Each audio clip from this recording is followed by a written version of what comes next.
नमस्कार। आज हम वैदिक समाज और संस्कृति को समझने के जो स्रोत हैं उन पे थोड़ी गहराई से बात करेंगे। जी।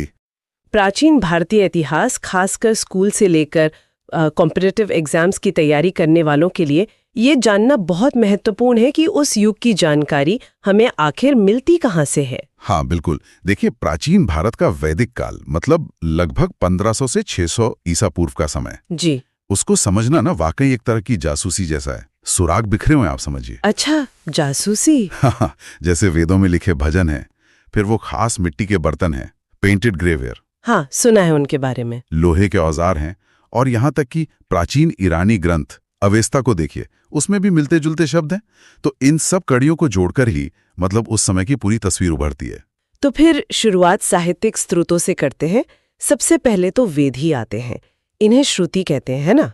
मतलब सुना हुआ ज्ञान। बिल्कुल, श्रुति, जो सुनकर पीढ़ी दर पीढ़ी आगे बढ़ा। हाँ। 4 वेद हैं मुख्य रूप से। पहला और सबसे पुराना है ऋग्वेद। हाँ, ऋग्वेद।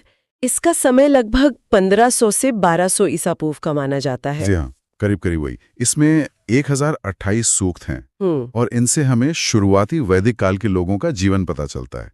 वो ज्यादातर पशुपालक थे, कबीलाई समाज था उनका। और उनके देवता इंद्र, अग्नि, वरुण, इन सब का जिक्र है। हाँ, ये प्रमुख देवता थे। और सप्त सिंधु यानी वो 7 नदियों वाला जो इलाका था, उसका जिक्र भी ऋग्वेद में ही है। अच्छा, ऋग्वेद के बाद फिर सामवेद। हाँ, सामवेद।